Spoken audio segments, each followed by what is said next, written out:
Olá, sejam todos muito bem-vindos. Está começando o nosso boletim de clima e tempo para entender o que está acontecendo em termos de chuva, de frio, enfim, o que pode e o que não pode afetar a agricultura, o agronegócio brasileiro nos próximos dias. Quem nos ajuda hoje a entender esse cenário é o Celso Oliveira, meteorologista lá da Safira Energia, está aqui com a gente. Seja bem-vindo, meu caro. Muito obrigado por estar aqui com a gente, disponibilizando parte do seu tempo aí para ajudar os nossos internautas a entenderem essa relação do clima, do tempo e da agropecuária. Vamos lá, Celso. Temos aí um momento bastante interessante de chuvas bastante frequentes no sul do país. Depois, inclusive, de passar a tragédia lá no Rio Grande do Sul, essas chuvas continuam vindo com frequência e isso tem trazido algumas preocupações ali para a região. Queria que você contasse mais para a gente.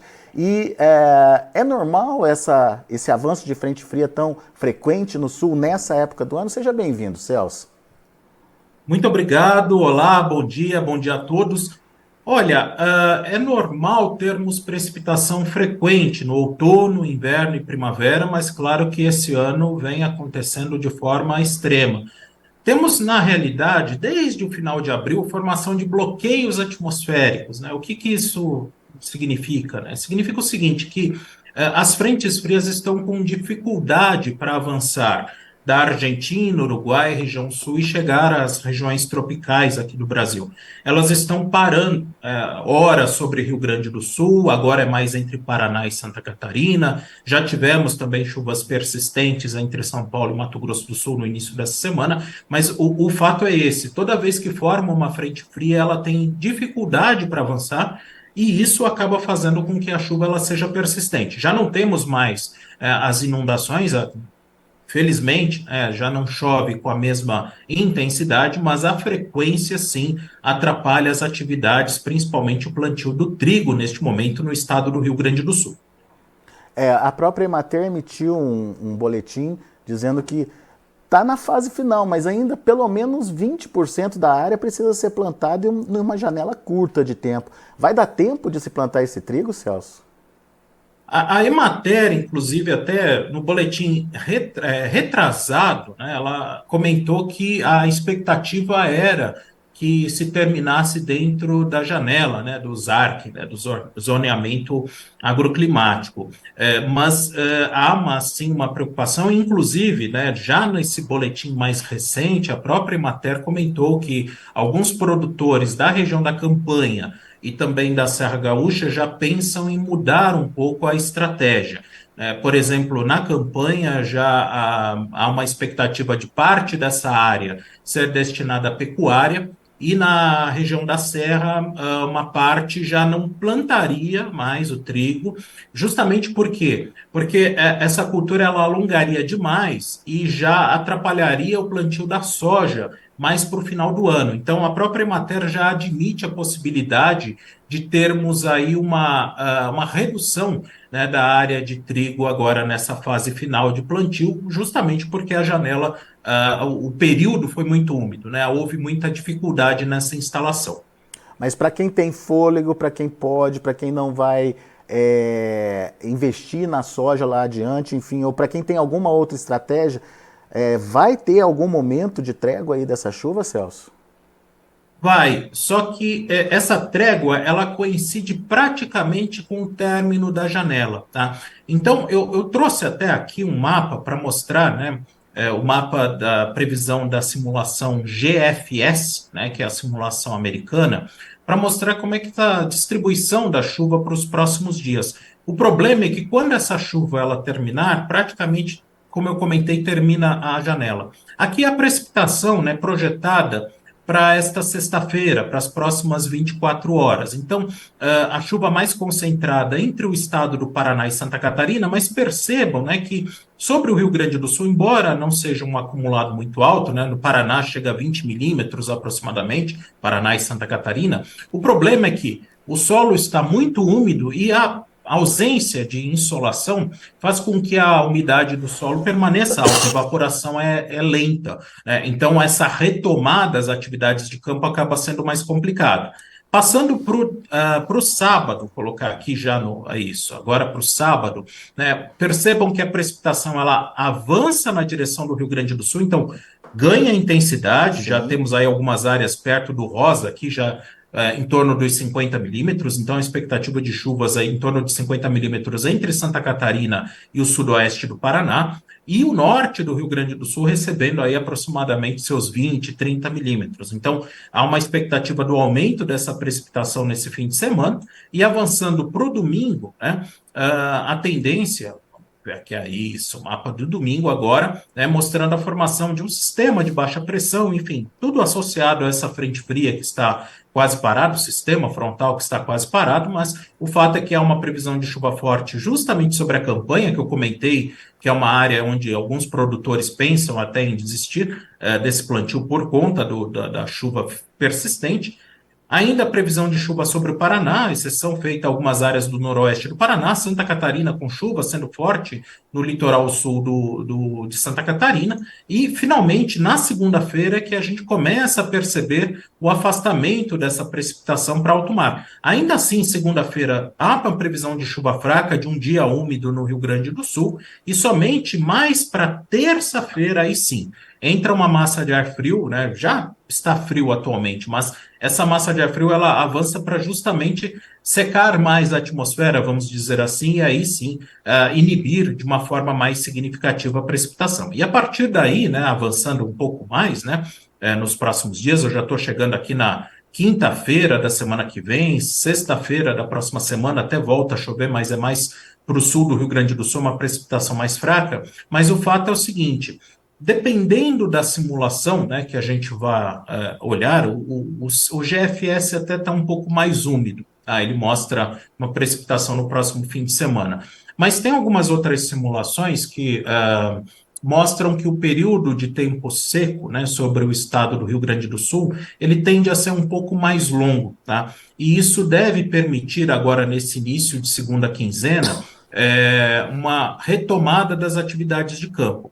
Só que é aquilo que eu comentei, a janela já está muito próxima do término, né? E aí, é claro, Tem que vai depender avaliar. muito justamente do fôlego, que você comentou do fôlego para instalação nessa fase final. E daí tem que avaliar o risco também, né, Celso, no final das contas. Tem que avaliar o risco, e aí qual que é o ponto, né? Nesse aspecto, qual que é o problema lá para frente? É chuva, né, na colheita. Então, ao plantar de forma mais tardia, você foge dos períodos de geada, tá? De geadas tardias. Isso é uma coisa que também tem risco esse ano, né? Justamente esse laninha, que vai ser muito fraco, né, ele faz com que você tenha a chamada porteira aberta. Pode entrar alguma onda de frio na primeira quinzena de setembro, é algo que precisa ser levado em consideração. Agora, ao plantar o trigo de forma mais tardia, qual é o risco que se corre? Primeiro, fica muito justamente próximo do plantio da soja. E a questão, a colheita do trigo, né, junto com o plantio da soja. E a outra questão é a possibilidade de chuvas mais frequentes, né, chuvas mais intensas. É algo também que precisa ser monitorado. Tudo isso justamente por quê? Porque esse fenômeno Laninha não é tão intenso. Então, diferentemente dos últimos anos, né, que tivemos aí efeitos sérios associados à estiagem, especificamente nessa primavera, né, da região sul, a tendência ainda que não sintamos tanto o efeito ainda desse resfriamento. Simulações mais estendidas, inclusive, mostram chuvas eventualmente acima da média, por exemplo, para outubro no estado do Rio Grande do Sul, também em Santa Catarina e Paraná. Então, é importante justamente ver os riscos, né? Até o próprio zoneamento agroclimático ele afirma que o risco ele aumenta em 20%, o plantio sendo feito agora em meados de julho, né? Por conta justamente do risco que existe lá na frente. Muito bem, Celso. O que a gente percebe é, de novo, que essas frentes frias elas acabam ficando concentradas ali no sul do Brasil, basicamente, e se deslocam rapidamente para o oceano.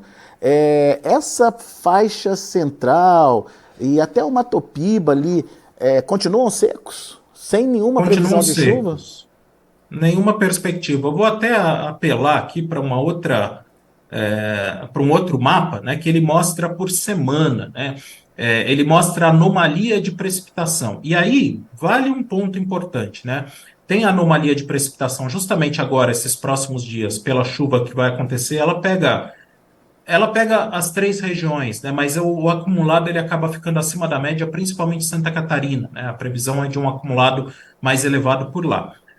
Mas toda essa região aqui, né? Toda essa área em branco, você olha, é chuva dentro da média, mas o normal é não chover nessa época do ano. Então, qualquer areazinha em verde que aparecesse aqui poderia indicar precipitação. Não é o caso, tá? E se a gente avança, por exemplo, para a semana que vai do dia 19 até o dia 26 de julho, também Continua expectativa de seco, né? manutenção do tempo seco, a mesma situação para o período que vai do dia 26 até o dia 2 de agosto, 26 de julho até o dia 2 de agosto. Então, olhando todo esse final agora de julho, e até mesmo falando um pouco de agosto, né, do decorrer do mês de agosto, a tendência é que tenhamos aí praticamente nenhuma precipitação sobre uma boa parte do Sudeste, Centro-Oeste e Mato Piba. As chuvas elas ficam mais concentradas ao longo do litoral, principalmente no litoral do Nordeste.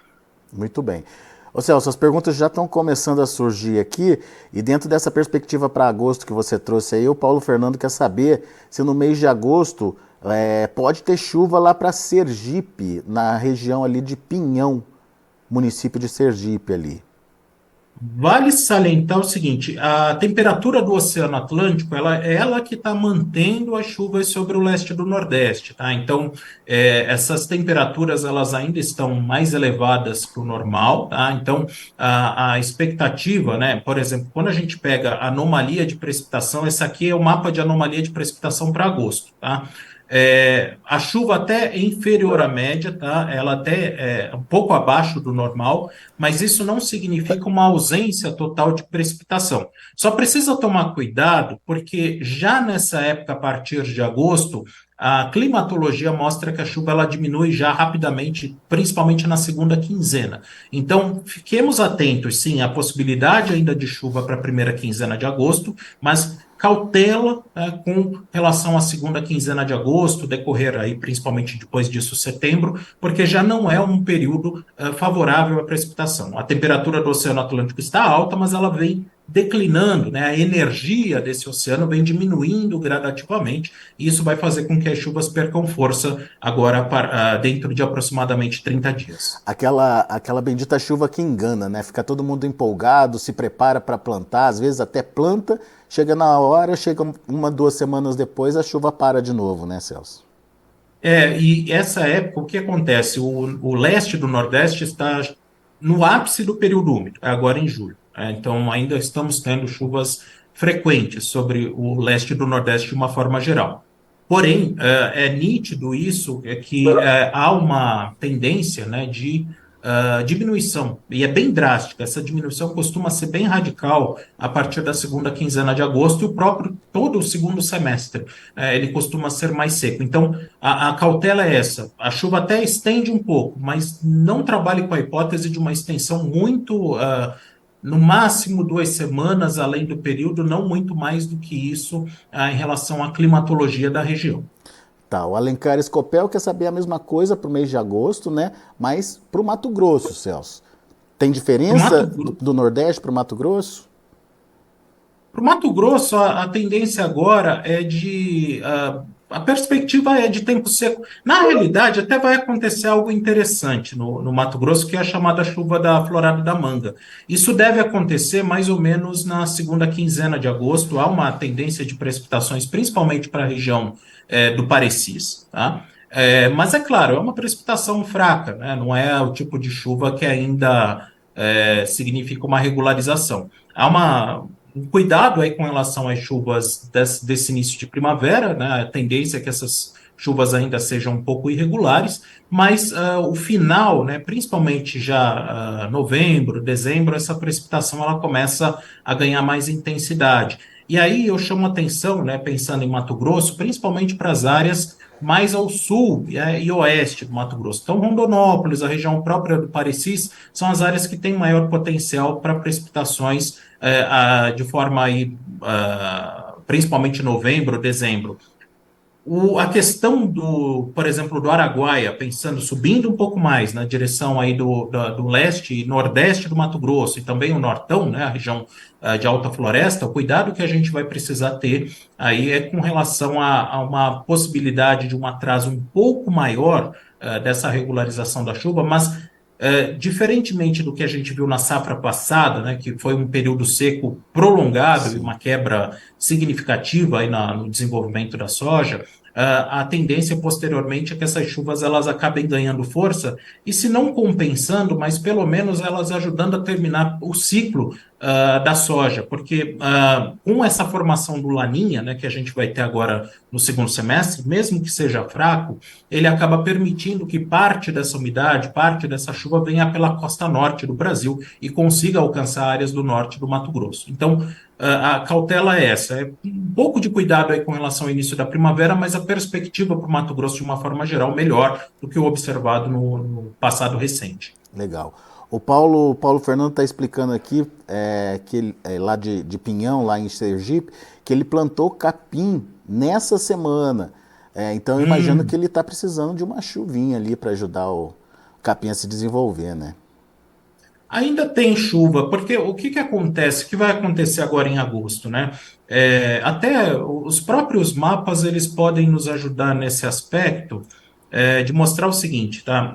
Claro, aqui é uma previsão ainda para julho, mas isso vai acontecer ao longo do mês de agosto. Percebam, né, que há uma tendência de precipitações sobre o leste do Nordeste. Sergipe não é a área mais beneficiada, acaba pegando mais Rio Grande do Norte, Paraíba e Pernambuco, mas parte dessa umidade, né, que está aqui sobre o oceano acaba alcançando a costa do Nordeste, avançando na direção do interior de Sergipe. Então, não são acumulados muito altos, mas são suficientes para, principalmente para pastagem, para capim, que tem um sistema radicular, ele é raso, né, mas seria suficiente para ele conseguir absorver a umidade nesses primeiros centímetros de solo. Então, há essa perspectiva da passagem de sistemas frontais, a própria onda de leste ao longo da costa do Nordeste, ainda ajudando a trazer precipitações, pelo menos até o final da primeira quinzena de agosto. Sim. Muito bom. Como a gente imaginou, Celso, está chovendo pergunta aqui. Vamos ver quem que eu consigo atender. O Rodrigo Carvalho. Previsão do tempo para Brumado, sudoeste da Bahia. O pessoal de Brumado está sempre presente aqui nos nossos vídeos aqui, Celso. Por enquanto, seco. Não há perspectiva de chuva significativa em Brumado, né? Claro que aí a gente vai monitorar a questão da primavera. O que me preocupa um pouco para o Nordeste, aí pensando não só Brumado, mas avançando também para o Mato Piba, é que, diferentemente do que eu falei em Mato Grosso, a própria região norte, onde as chuvas elas são mais frequentes, o Nordeste ele é muito dependente não só da questão do Laninha, do El Ninho, mas do próprio Atlântico, né, da temperatura do Atlântico. Por exemplo, esse ano choveu bem, de forma razoável no Nordeste, né? Vários açudes sangraram no sertão, não por causa, obviamente, do El Ninho que atrapalha, mas é porque o Atlântico ele aqueceu de tal forma que compensou os efeitos do El Ninho. Qual que é a preocupação agora para esse final de ano, início do ano que vem? É que, por enquanto, e aí eu falo por enquanto porque a previsão do Atlântico não é tão certeira, né, como do Pacífico, as simulações ainda não conseguem enxergar o Atlântico Sul tão aquecido próximo à costa do Nordeste. E isso dificulta um pouco a chegada das frentes frias, da própria migração da zona de convergência intertropical. Então, vamos monitorar, claro, as próximas semanas, principalmente os próximos meses, até porque as chuvas no Nordeste elas costumam regularizar mais para novembro, né? Algumas vezes em outubro, mas normalmente mais para novembro. Mas vale uma atenção nesse primeiro momento, porque como eu comentei, esse Laninha ele é fraco, ele acaba ajudando algumas áreas, mas nem todo o Brasil. E especificamente o Nordeste ele vai ser muito dependente da temperatura do Atlântico, que por enquanto ainda não é tão favorável assim para trazer chuvas organizadas. Tá? Muito bem, você meio que já respondeu ao Fábio Azevedo, mas vamos lá, vamos reforçar a pergunta dele aqui. Ele quer saber quando vai começar o Laninha, se vai ser um Laninha de forte intensidade, você falou que talvez não seja fraco, e se com Laninha as chuvas serão melhores e irregulares no Mato Piba. na região como um todo. Então, essa é a minha preocupação. Deixa eu até mostrar, deixa eu ver aqui qual mapa é esse aqui, olha só. Esse é o mapa da temperatura, da anomalia de temperatura, tá, neste momento nos oceanos. Tá? Percebam que esse oceano, os oceanos do globo estão todos amarelos e vermelhos, praticamente. Tá? Ou seja, eles estão todos aquecidos. O Laninha, ele vai formar aqui, tá? Então, na região central do Pacífico, né? Existe já alguma área fria, mas ele está demorando a desenvolver. E esse que é o ponto. O problema é o seguinte: tem muita água quente no entorno de uma área que deveria ser mais fria. Então há uma dificuldade da formação desse fenômeno laninha. Esse fenômeno ele vai acabar se formando, a previsão é para setembro, tá? Mas muitos cientistas estão preocupados com a situação seguinte: nós não tivemos no passado recente um laninha cercado por água quente por todos os lados, tá? E isso acaba fazendo com que, eventualmente, o efeito dele não seja tão significativo, ou pelo menos não tenha tanta abrangência. Então, a cautela esse ano é justamente cuidado com esse laninha.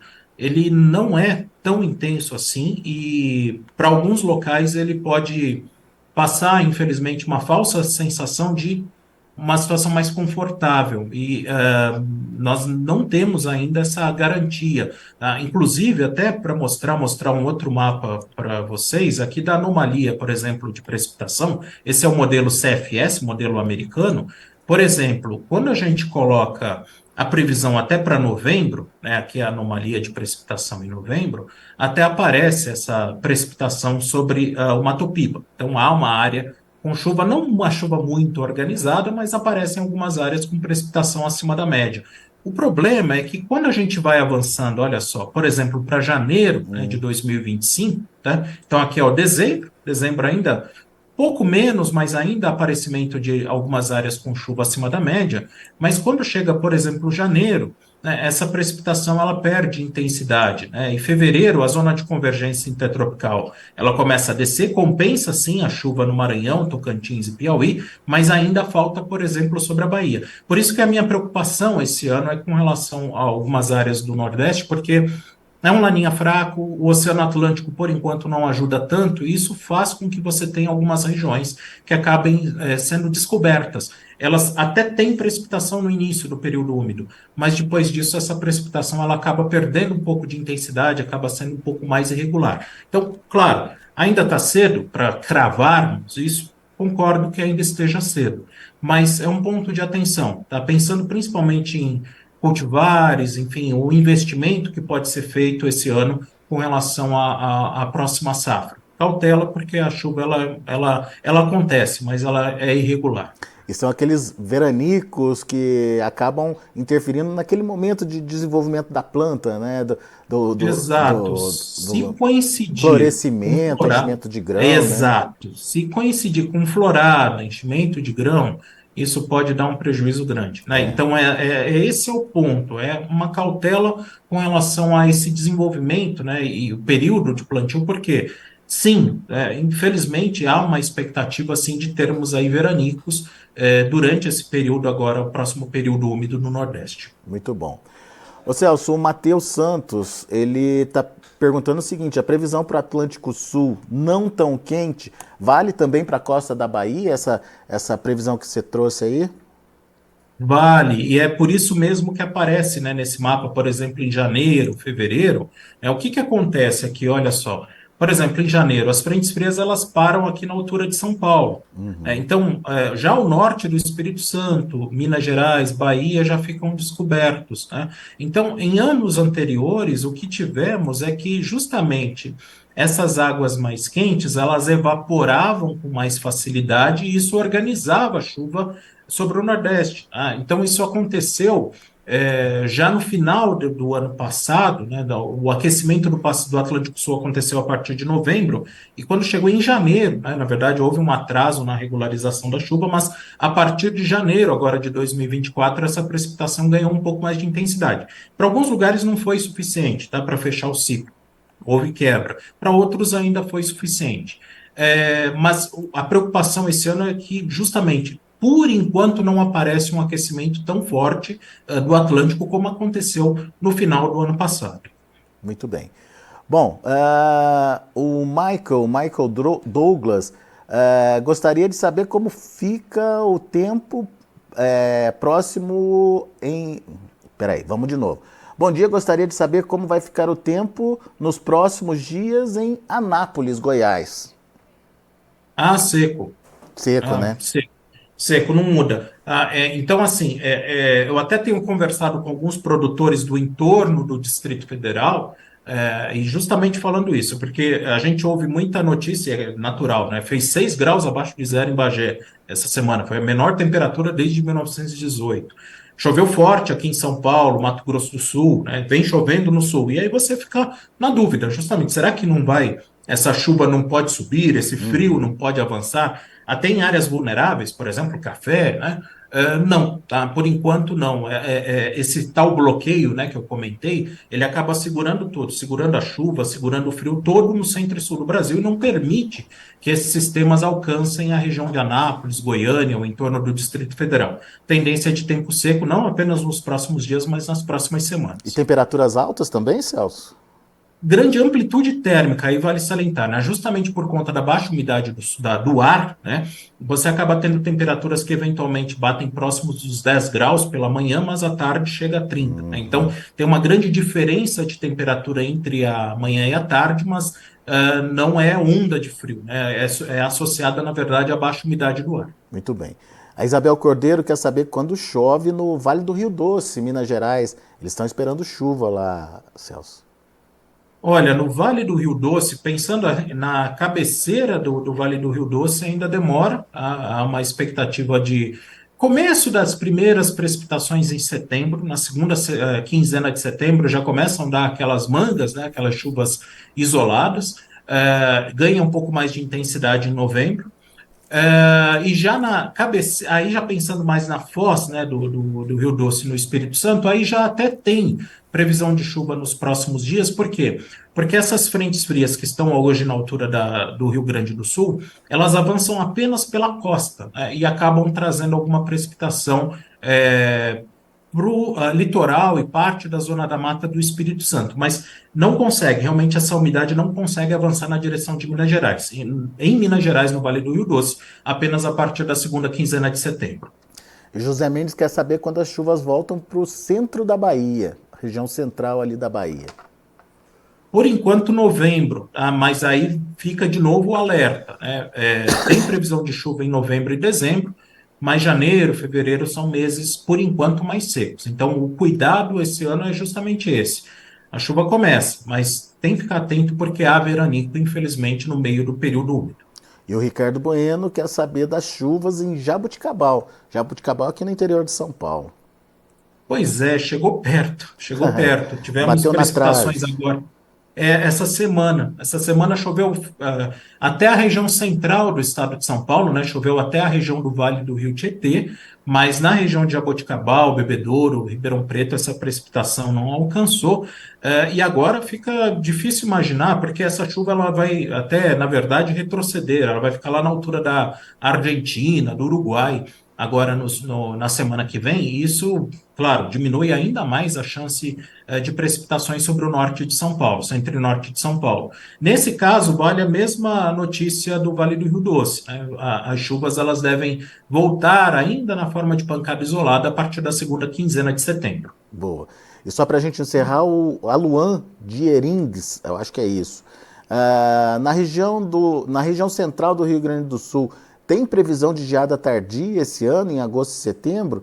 E como fica a condição de chuva para eles lá ao longo do verão, hein, Celso?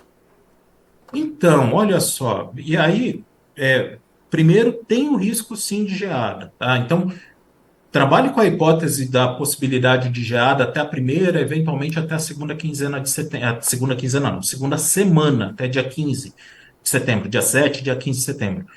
Por quê? Porque esse Laninha ainda está formando, a gente está justamente no período de transição, entre a saída do El Niño e a entrada desse Laninha. Então, nessa condição, você não tem nada que possa segurar alguma onda de frio tardia. Então, esse é o primeiro alerta. O segundo ponto, olha só, é até de novo apelando aqui para o mapa, né? E aí eu estou mostrando fevereiro, né, de 2025. De novo, eu estava falando do Nordeste e a chuva é interessante como ela funciona como uma gangorra. Se está faltando chuva entre a Bahia, Minas Gerais e Espírito Santo, ela volta para o Rio Grande do Sul. Então, no fim das contas, né, quando a gente pega aqui janeiro, né, o janeiro tem uma tendência de chuvas levemente abaixo da média sobre a metade norte do Rio Grande do Sul. Fevereiro, nem tanto.